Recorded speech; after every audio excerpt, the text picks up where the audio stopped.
Ketan high school class 9th।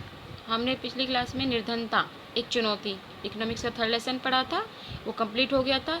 एक बार इनके सभी क्वेश्चनों को आप एक साथ रिवाइज करेंगे मेरे साथ, और इनको अगर किसी ने नहीं लिखा है तो अपनी अपनी कॉपियों पे इसको लिखेंगे और लर्न करेंगे। जैसे पहला क्वेश्चन है आपका, भारत में निर्धनता रेखा का आंकलन क्या है, कि भाई क्या है आंकलन।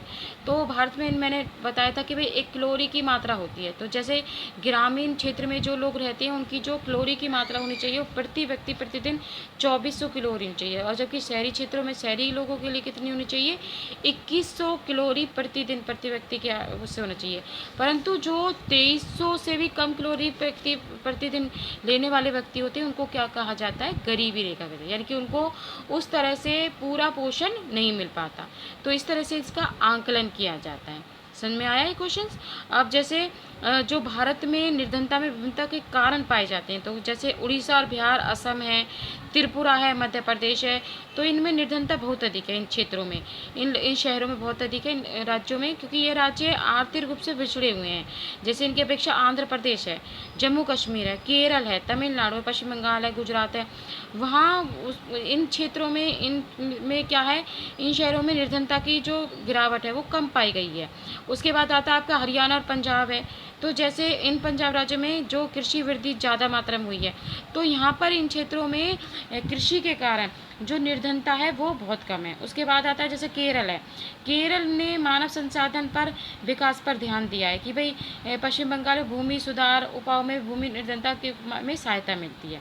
ठीक है, तो ये सारे क्या है कि भाई भारत में निर्धनता विभिन्नता के कारण क्या है कि विभिन्न क्षेत्रों में तो कहीं ज़्यादा गरीबी है और कहीं पर अच्छी गरीबी है। तो ये सारे उसके क्या है, रीजन है। समझ में आया ये। इसी प्रकार से आपने ये पढ़ेंगे, क्वेश्चन पढ़ेंगे। जैसे एक है, निर्धनता उन्मूलन की वर्तमान जो है सरकारी रणनीति क्या, कि भाई गवर्नमेंट्स ने क्या किया है। तो क्या था कि सरकार ने 1980 में पहले भी गरीबी उन्मूलन के लिए अधिक कदम उठाए थे। उनके कार्यक्रम के सफलता न पाने कारण सरकार ने गरीब लोगों के सीधे रूप से मदद पहुंचाने के लिए कार्य किए थे। जैसे ये है स्वर्ण जयंती राज्य योजना। इस योजना का उद्देश्य क्या था कि गरीब परिवार को गरीबी रेखा से ऊपर लाना है।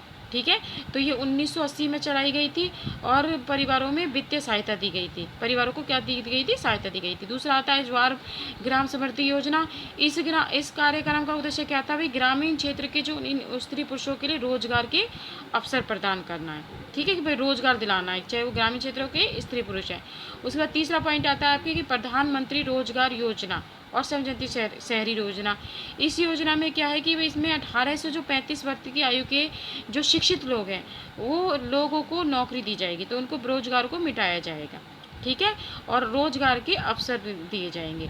उसके बाद आता है कि ग्रामीण क्षेत्रों के अन्य कारण क्या है कि रोजगार बीमा योजना और प्रधानमंत्री ग्राम योजना है। ठीक है, इस तरह से इनकी योजनाओं को सफल किया गया है। तो ये आपका ये क्वेश्चन है कि भाई सरकार ने क्या क्या रणनीति चलाई, किसको खत्म करने के लिए, निर्धनता को खत्म करने के लिए। ठीक है, ये अभ्यास के इंपॉर्टेंट क्वेश्चन हैं, इनको साथ के साथ आपको लर्न करना है।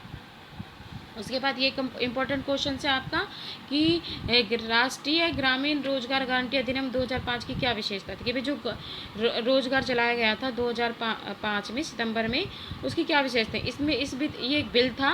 इस बिल के अनुसार क्या है कि 200 जिलों में प्रत्येक ग्रामीण परिवार को, जो ग्रामीण क्षेत्र में रहते हैं 200 जिलों के अंदर 100 दिन के लिए सुनिश्चित रोजगार का प्रावधान किया जाएगा। ठीक है, और ये योजना जो है 600 जिलों में किया जाएगा।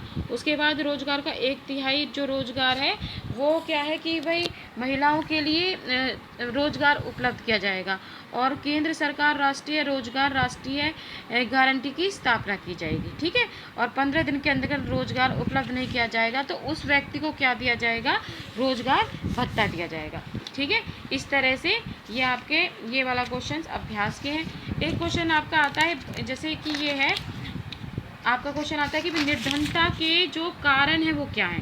तो निर्धनता के कारण सबसे पहले आता है आपकी जनसंख्या में वृद्धि, कि जिस प्रकार जनसंख्या वृद्धि होगी उस प्रकार निर्धनता के कारण बहुत ज़्यादा मात्रा में बढ़ेंगे, क्योंकि जिसमें निर्धन से अभिप्राय ऐसी दशा से होते हैं कि जिसमें व्यक्ति को अपने जीवन यापन के लिए भोजन, वस्त्र और मकान की बहुत ज़्यादा आवश्यकता होती है। अब इसके कारण क्या हैं? भाई इसके कारण है कि भाई जनसंख्या में वृद्धि, कि जितनी जनसंख्या होगी तो निर्धनता बढ़ेगी। दूसरा, भूमि तथा अन्य संसाधनों का असमान रूप से वितरण, कि अगर भूमि और जो संसाधन का जो है असमान रूप से वितरण होता है। तीसरा है दिन प्रतिदिन बेरोजगारी की समस्या का बढ़ना। और चौथा पॉइंट है औद्योगिकरण का अभाव। और पांचवा पॉइंट है भाई औद्योगिकरण का अभाव हो रहा है लोगों के पास, बेरोजगारी की समस्याएं बढ़ रही हैं। और अशिक्षा का तथा अंधविश्वास, कि भाई बहुत से लोगों के अंदर अंधविश्वास होता है और एजुकेटेड नहीं होते लोग। तीसरा छठा पॉइंट आता है इसका जनसंख्या का कृषि कार्यों पर अधिक दबाव, कि जो जितनी जनसंख्या है उसका कृषि पर दबाव ज़्यादा मात्रा में पड़ता है। तो ये सारे क्या हैं? ये सारे हैं कि भारत में जो आर्थिक जो पिछड़ेपन के मुख्य कारण हैं, जो जिससे कि लोग जो है निर्धनता की ओर बढ़ रहे हैं। ठीक है, आज के लिए इतना ही, नेक्स्ट अगली क्लास में करेंगे।